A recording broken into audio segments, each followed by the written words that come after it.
Hello mga kamamshi, kumusta kayong lahat? Belated Merry Christmas. And sana okay yung pag-celebrate ninyo ng Pasko. Kami naman, simple lang, di ba? Nakita nyo naman sa video. Nag-ano lang kami, ano ba yun? Grill, table grill, ayan. Yun lang yung handa namin. Tsaka okay naman mga kamamshi. Hindi siya stress, hindi siya matrabaho, hindi ako masyadong nagluto, di ba? Kasi nga may ano rin kami, may bisita. Kaya hindi na ako nagluto ng bongga nung Noche Buena. At saka ang bilis ng araw ha, parang kailan lang nag-aantay tayo na magpasko, tayo, decorate, ayan.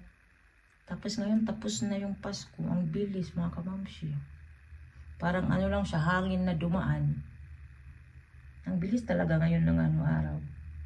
At saka ngayon naman, sasalubungin natin ang bagong taon.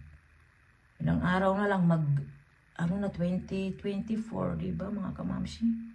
Malapit nang matapos ang 2023 na taon.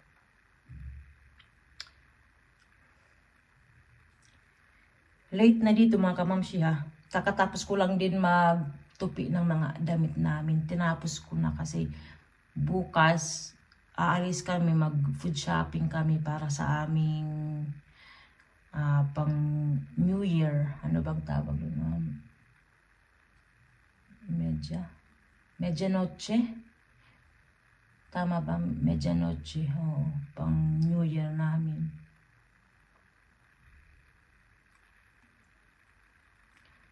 At saka, kaya din ako nag-vlog kahit late na kasi may i-share ako sa inyo. Yung ano pala namin, yung sasakyan namin, wala na dito sa amin.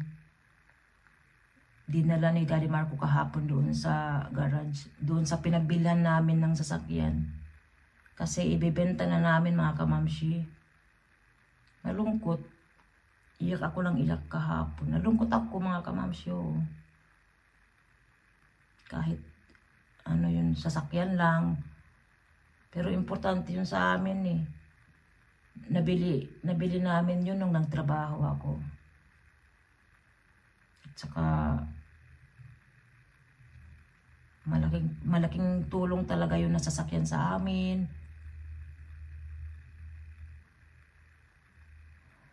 At saka ano yun, malaki, diba? Marami kaming, pag nagta-travel kami, marami kaming nadadala na gamit, ganyan. Pati rin si Daddy Marco na nalungkot din siya, pero ganun talaga mga kamamshi. Part yan ng aming, part yan ng proseso sa aming pag-uwi sa Pinas. Napaaga yung namin plano na ibenta yung sasakyan kasi nga nag-aalala si Daddy Marco baka masira yung sasakyan, baka magasgasan or mabangga at hindi namin pasensya sa boses ko. At hindi namin maibenta ba mga kamamshi ng malaki. Yun ang inaalala ni Daddy Marco kaya ibibenta na namin ngayon. Hindi pa siya nabili. Bali, dinala muna ni Daddy Marco yung sasakyan namin doon sa garage. Doon sa pinagbilhan namin. Bali, sila ang maghahanap ng buyer. Malungkot. Ito yung sasakyan namin.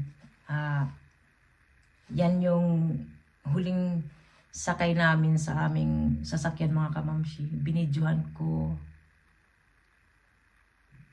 At saka kanina nagpunta si Daddy Marco doon sa garage. Kasama si Olivia. Ito rin yung picture. Pinicturean ni Daddy Marco yung sasakyan na nandyan si Olivia. Ayan malungkot talaga. Nakakalungkot.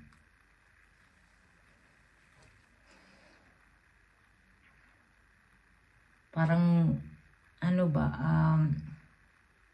parang nakukonsensya kami na ibibenta na namin yung sasakyan.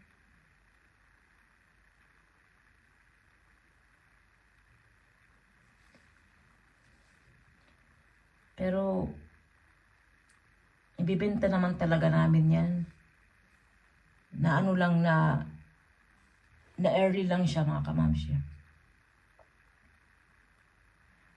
Kasi pagdalhin pa namin yan sa Pinas, marami pang proseso at saka magastos mga kamamsi. So, bibili na lang kami ng bagong sasakyan sa Pinas. Bali, tatawagan na lang si Daddy Marco ng yung magbibenta ng sasakyan namin. Tatawagan na lang si Daddy Marco kung magkano yung presyo ng kanilang pagbenta. At saka, kung okay kay Daddy Marco yung presyo, hindi na namin kukunin yung sasakyan. Ano na yun, tuloy na talaga yung pagbenta. Pero kung hindi okay kay Daddy Marco yung presyo ng aming sasakyan, kukunin niya ulit mga kamamshi.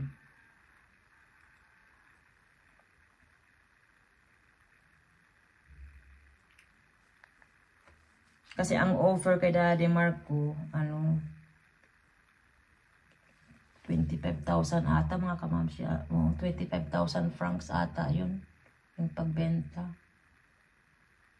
Pero kung kami ang maghanap ng buyer, siguro mga 30,000 yun namin maibibenta. Kaya lang, gagastos pa kami, di ba? Kasi kailangan yung sasakyan maayos na maayos, parang bago. So, ma-stress lang kami, di ba? So, mabuti na lang na sila nang maghanap, sila na magayos ng sasakyan kung may mga gas-gas na mga maliliit, ayan. Kaya bukas, magbas lang kami mga kamamshi. Pupunta kami sa city.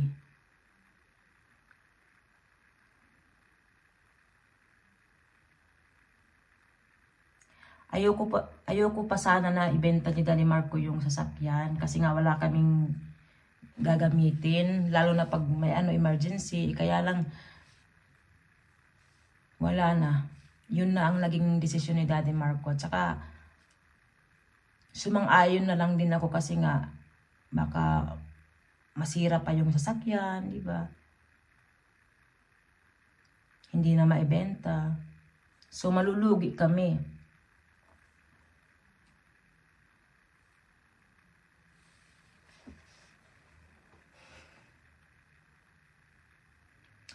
Iyak ako ng iyak kahapon. Hanggang ngayon, malungkot pa rin ako. Yung mga kapitbahay namin, magtataka yun kasi wala na yung sasakyan namin sa baba. Magtataka yun. Bakit wala na yung kanilang sasakyan dito? Nandito pa ba sila? Or ano bang nangyari?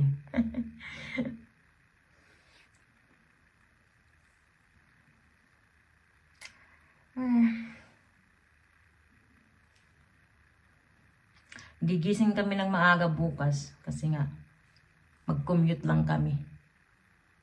Kasama namin yung mga bata, syempre.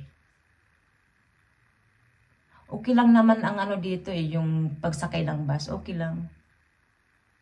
Hindi naman malayo sa city. Yun nga lang, pag may mga emergency, doon kami magkaka-problema. Pero sige lang, pray lang tayo kay Lord na gabayan kami.